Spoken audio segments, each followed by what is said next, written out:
Today's lecture is on percent mass and molecular composition. We're first going to define mass percent, and then given the empirical or molecular formula, find the mass percent. Calculate the empirical and molecular formula when given the mass percent. And we're going to do a couple of examples, but this is something that is generally worked into much harder problems. It's generally a small piece of the other problems, and we're not going to go over any of these really long, complicated problems here because doing one isn't really super helpful. You just kind of need to play with all the pieces and kind of put it together and see what you can do. So first off, what is mass percent? This is the percent of a compound made up by any given element that you're talking about. So we'll just start with a simple example where I give you the answer.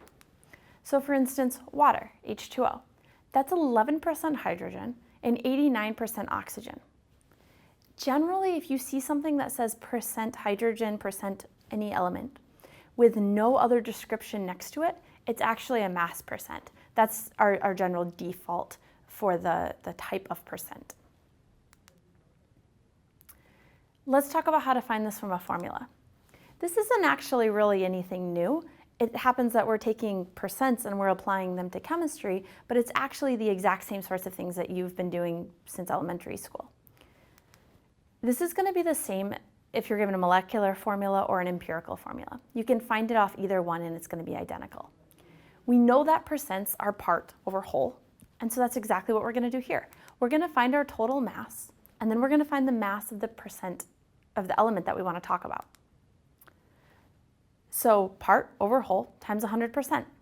And the specifics here is that it's mass and that it's of the element that we're talking about over the molecule that we're talking about. But this should not feel new to you. This should feel like taking an everyday concept and just applying it to chemistry. So let's take an example. Let's take CH2O. I want to know our percent of each one. So I want to know our percent carbon, percent hydrogen, and percent oxygen. So we're going to need to know our total mass first. This comes off the periodic table. Go look up carbon, look up hydrogen, look up oxygen. Don't forget to multiply the hydrogen by 2. So we have 1 carbon, 2 hydrogens, and 1 oxygen, giving us a 30.03 total mass. So now if we want to go through and find our percent composition of any element, or in this case all of them, we just need to figure out how much of each element is there.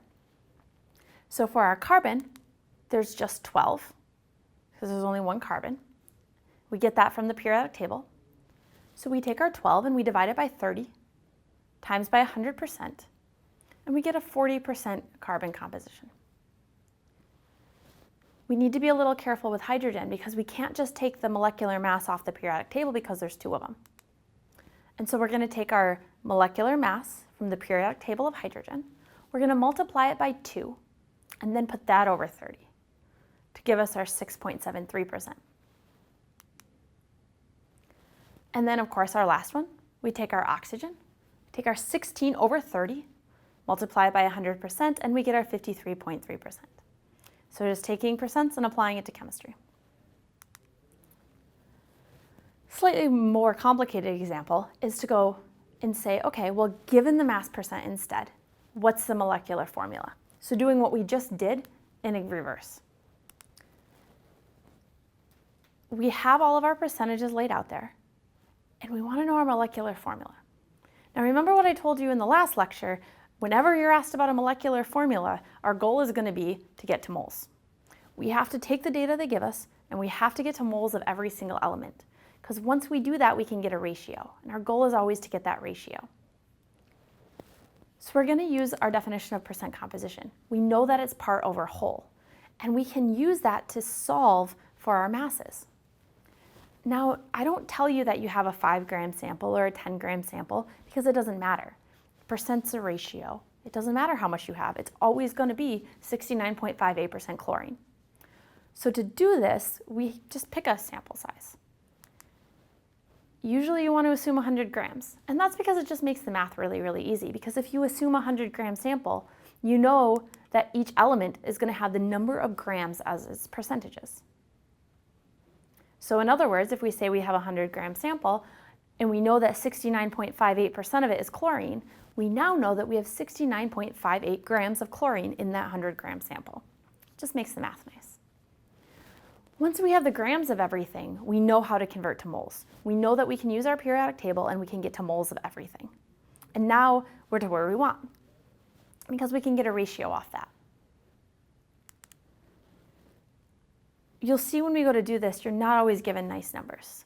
So when you find your number of grams based on your 100-gram sample, and you get to moles, these aren't going to come out to nice round numbers. You need to do some math tricks to get that there.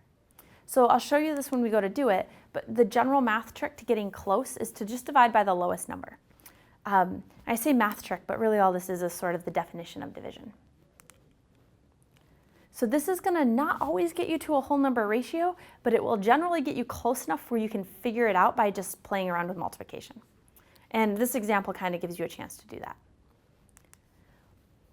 Once you do that, think about what we have. We don't actually have the molecular formula there. We have the lowest whole number ratio. And as we learned last time, that's not our molecular formula, that's our empirical formula. So now we're going to take that very last piece of what we did last time and stick it in here and say, okay, well now we can convert that into molecular mass. So let's take our example. We assumed a 100-gram sample. And so because of that, we know all of our grams. We just take our percentages, switch them into grams. From here, we're going to convert each one of these into moles. So we do that by looking up the mass on the periodic table of each element and using a conversion factor to find our number of moles. So for chlorine, we have our 35.45, carbon, we have our 12, and fluorine, we have our 19. I tend to keep a lot of sig figs when I do this sort of thing, but it's all going to come out to whole numbers, so you can do a little bit of rounding too if you prefer. Now we look at these moles that we have, and we want a whole number ratio. And we don't want to have to do too much rounding. Sometimes we do, sometimes we don't. You might look at this and say, hey, this is pretty close, and you can kind of see that maybe it's 2, 1, and 1. To me, feels a little further away than that, so I would still go through and do the little math trick. And the little math trick is to just divide everything by the smallest number.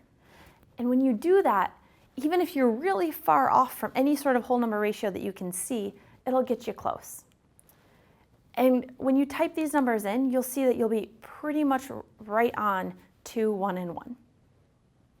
So now we know that our whole number ratio is safe here. This gets us our empirical formula because we can go through and we can say, okay, well now we're going to have 1 carbon, 2 chlorines, and 1 fluorine.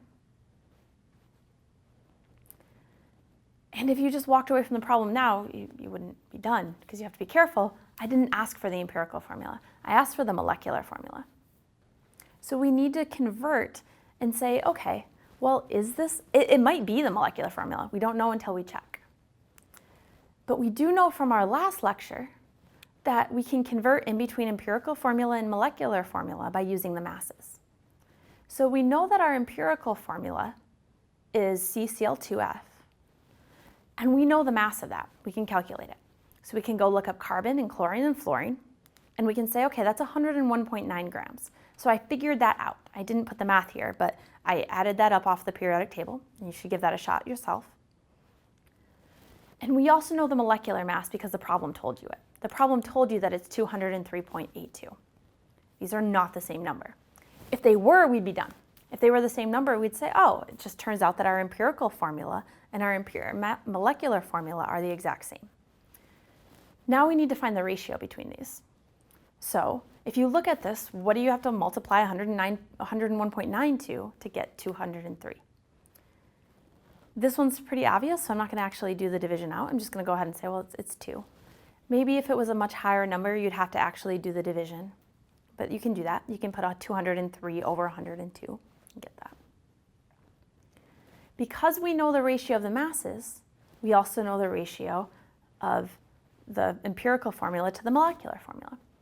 If you don't remember how that worked, go back and watch the previous video on this.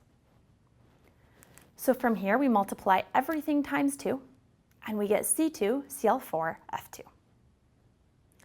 So because our molecular mass was 2 times our empirical mass, Our molecular formula must be 2 times our empirical formula. Much like what I talked about with the example in the other video, this is going to be a piece of a problem generally. So this is going to come up in a lot of longer problems where you have to use this to solve for other things. There's lots of different ways that I could give you that beginning data. Sometimes you'll get it as percent composition, sometimes you'll get it as something else.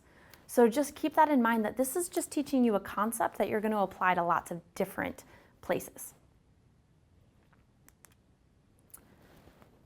So our mass percent, like any percent, is just going to tell us how much of each compound is out of the total. It's always going to be our part over our whole, so our part of the element that we're talking about over top of the total mass. And you need to be able to interconvert between your molecular formula, your empirical formula, and your mass percent. You should be able to go in between those three pretty easily as long as you're given the right data. These are commonly used in much more complicated problems, so you're going to want to know the concept really well first and do the simple problems on it first, and then you'll be able to start doing some of the more complicated problems where this is maybe step 1 or step 3 out of many more steps.